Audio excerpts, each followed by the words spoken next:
Hello, good morning, good afternoon, good evening, wherever you are. Welcome again to another podcast on Talk Architecture with your host, Naziaty Mohd Yaacob. I am doing part 3, or the so-called part 3, of how students study business in architecture school. The last was on the similarities between business or traditional architecture business with entrepreneurship. Now, in the context of current practice, we see that even in traditional architecture practice, the use of digital technology is rapidly becoming the norm. And you can also identify solo practices, dabbling in both services, typical architectural services, and products. Well, one could argue that products are what architects do, which is the customized or custom-built products and creating space, volume, and architecture that has a certain identity or style that is typical of the architect's signature. Well, we are looking at these similarities again in this part 3. And I've just sort of published in my blog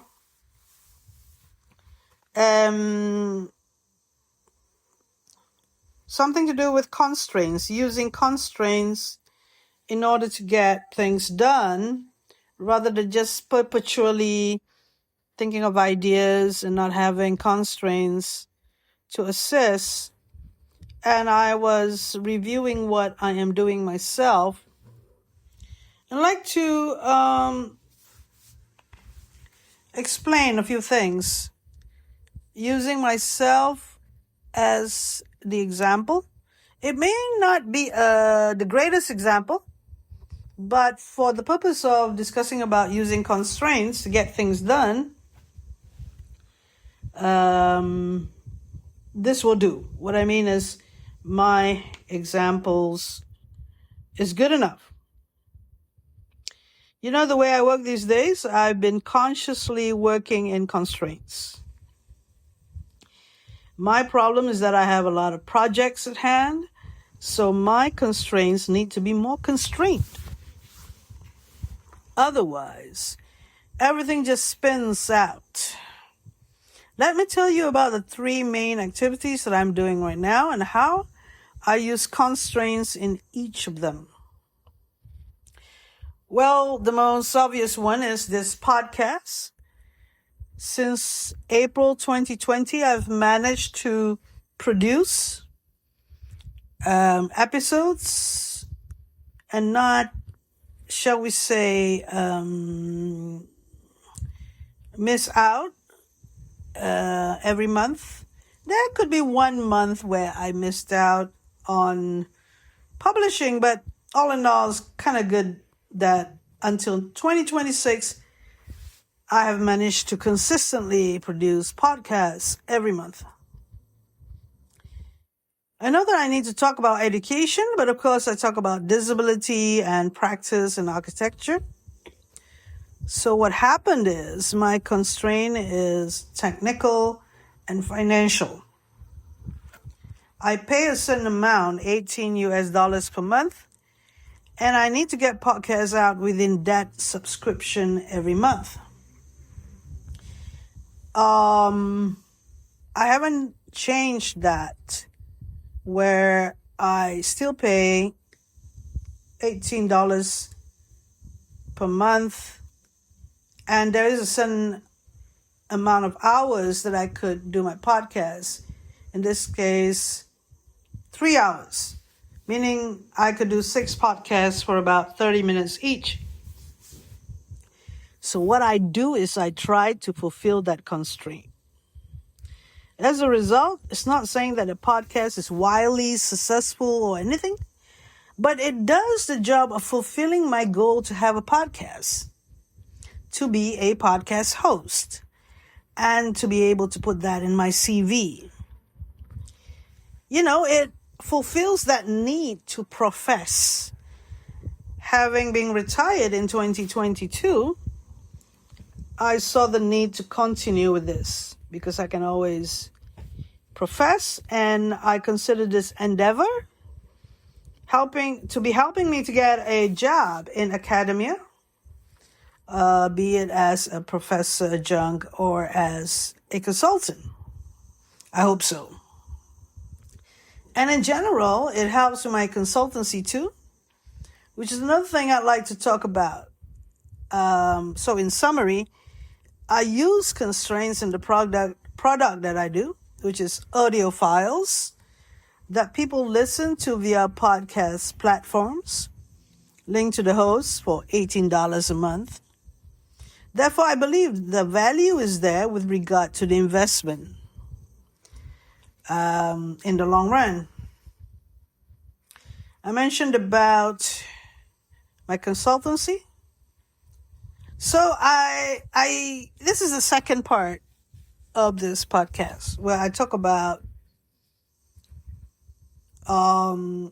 where I use constraints in my business, which is my consulting business. So in order to have the goal and a dream of creating a consulting business that is sustainable and niche, and that also addresses my goal of activism, specifically disability activism. Activism is activism, really. It could be disability, it could be architectural with some tinge of disability issues, whatever and however you would like to look at it. That activism I translated from disability activism that wasn't really structured before. Just because I was in teaching for 25 years plus 3 years, 25 in University of Malaya and 3 in UTM, 28 years in total, that activism was in there somewhere to fulfill the key performance indicators for that teaching tenure. Now, when I was in UTM, I wasn't really into disability activism. I was starting to look into building conservation. And when I went to University of Malaya, I actually started disability activism in 1998, a year after I started teaching in University of Malaya. And subsequently, I used my experience or my, the courses that I learned in disability activism, like the United Nations Economic Social Commission, Asia Pacific, courses that I learned in Bangkok and in Penang. I use them for my insights into architecture, and also eventually it formed the basis to me creating the Universal Design elective course in the Master of Architecture program later on. So it became more foundational in terms of the activism and the sense of purpose when I was teaching, because you're not only teaching when you're in university, you have to be also involved with society, contribution to society, shall we say, and the activities relating to that. You could also do research, and your activism could lend to research goals. And also the teaching part could also be contributive or has the foundation of activism. So activism has translated into the motivation and goals of being a consultant on accessibility and universal design. Because of activism, the products and services want people to be knowledgeable and skillful on accessibility and universal design.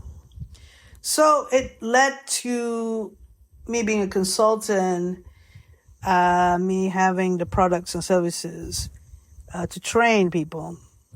So I've researched a lot while doing activism before, and this translates into the basis for the consultancy. For people who have the function and the job to make a difference, they will be the ones most benefiting from learning, being trained, or doing the online course that I provide in my services myself. Because in the companies I work with, we have KPIs, so key performance indicators, we have targets, and we have goals for inclusivity in this day and age. And in some companies which service the public, banks or restaurants, shopping malls, or a lot of these companies need to actually give the best services and be inclusive for their customers. Not to mention property developers and architects needing to know how to actually be more inclusive, meaning they have to have the basis in terms of the foundational knowledge on compliance on the standards for accessibility and access auditing, and also beyond access auditing, which is designing with universal design principles and beyond. So what are the constraints that I work with in my consultancy? And going back into the constraints aspect, like I said just now, I repurpose the physical courses, such as the elective universal design, which there were 1 year where we actually conducted it online. At first I thought that I'm not able to do so, but then I actually did it, and it was kind of a success, but it was also quite tiring, and that was very fundamental. We had to go and conduct the course online, but we don't know much about technology, and apart from using the Zoom facility, it could have been done better, in my opinion. So we learned from that.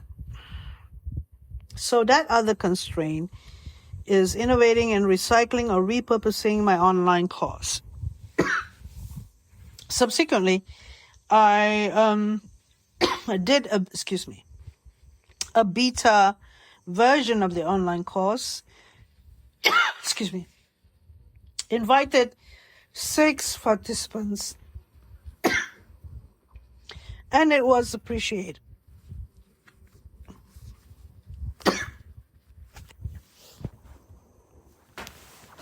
Excuse me while I have a drink.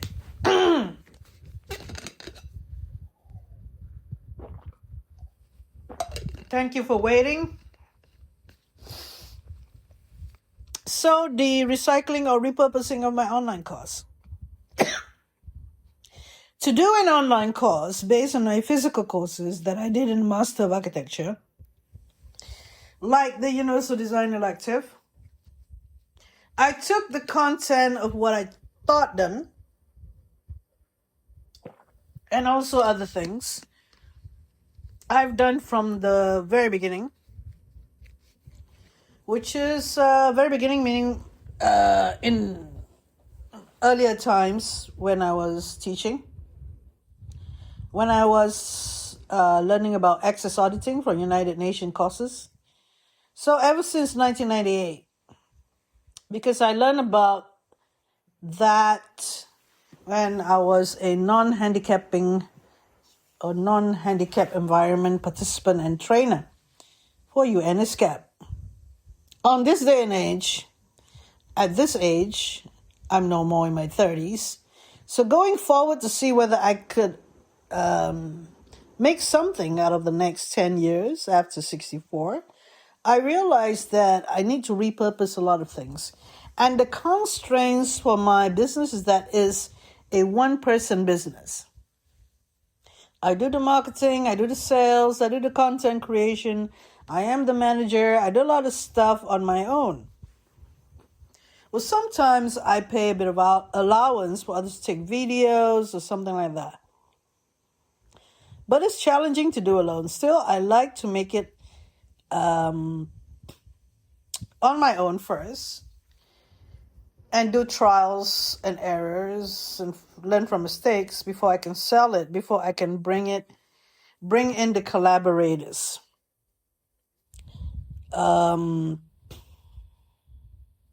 They participate in some of the projects before, which are more the physical ones, like access audits, and some reviewing of drawings for building plan submission and construction. But especially access audit, I would need a team, so I need to pay them. Again, this is not so much the core business itself. It is a huge thing to deliver and make it sustainable in terms of having revenues into the company. So, obviously, comparing doing a podcast and doing a consultancy is two different things, but somehow I managed to do it. Obviously, it does help one another. So the third thing that I am repurposing or consciously doing, putting in constraints, is writing a book. And this book, it was opportune because a publisher contacted me, and because they saw or visualized that this book could be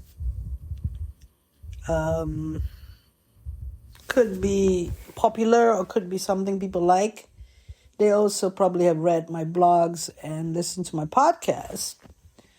So I need to read books around this subject, listen to the videos by Kevin Matlow, and eventually write a straightforward book based on his anecdotes and based on my commentary or my understanding about architecture education. So this is an endeavor on using so many constraints to produce something within a short time. So hope that this happens. I talk about this a lot in my podcast because it is exciting. It is something that makes me excited to talk about. And in the topic of constraints, writing a book could be very quick, especially if you had the material before. I just wrote a guideline based on something I did in 2011, and it needed to be updated because there's so many changes and so much updated material needing to be put into it. But I focus because of the constraint. I want to get this guideline sorted in case I need to approach a transport provider. I have it ready with me, so that I can propose that they adopt the guideline. That's my activist self there. But also, I could be a writer too, because, this is a guideline and written by me, based on a lot of information I've done before. So it's kind of ready.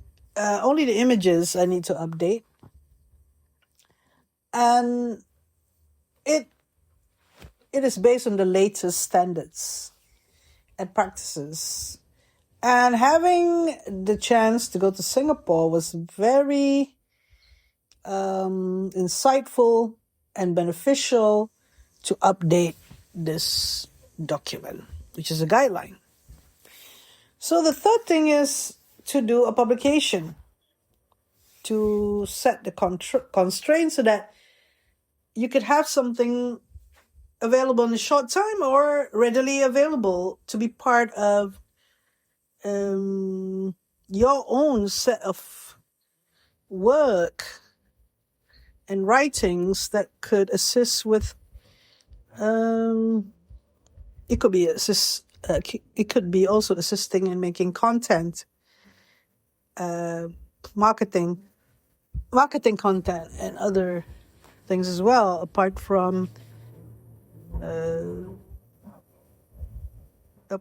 sharing it with the public or agencies. So all in all, working within these limits and constraints, the monthly subscription hours with podcasts, the one-person operation with small allowances for the consulting, and the deliberate repurposing of old materials into new products, I actually move forward. If anything, this is more of entrepreneurial rather than a traditional architecture business. Am I correct to say that? In fact, I'm not doing a traditional architecture business, providing architectural services because I'm not a licensed architect. But then I am just like so many others. And I think that so many others who haven't done their part 3 or get the professional license for some reason or another, they can start believing on moving forward rather than being stuck. They could be of different products. They could be filmmakers, or videographers, or photographers, or filmmakers, or product designers, or artists. But they would have similar things that I am coping with, and needing to work within, a budget or a budget constraint, time constraint. There's a lot of constraints there. And repurposing. You see, as a younger person, I'm just imagining them as a younger person, they can only fall back to that experience they have done something before. So they had architectural school. They did things in architecture school. Maybe as a hobby at the side, or maybe the main architectural program, which helped them, an essay or a design problem that they did into a product or even drawings, they could help them form the foundation or repurpose again to start their own entrepreneurial business besides being an architect. So that's why we want to look at the end of the day, what do they need to have? What skills do they need to have, and what knowledge they have to go forward. So moving forward is so important because it forces focus. It turns 28 years of teaching and activism into something sustainable. For those younger person, whatever years, 3 or 4 years, or 5 or 6, it's fine. It's not perfect, but it gets the job done, fulfills the goals, keep me progressing instead of being paralyzed by too many possibilities, constraints. So they are my friends these days, and I value them. I hope you find this episode valuable, and please, I'd like to apologize for all the delay and coughing and drinking water, and I hope you listen till the end, and please join the next episode of Talk Architecture. Thank you.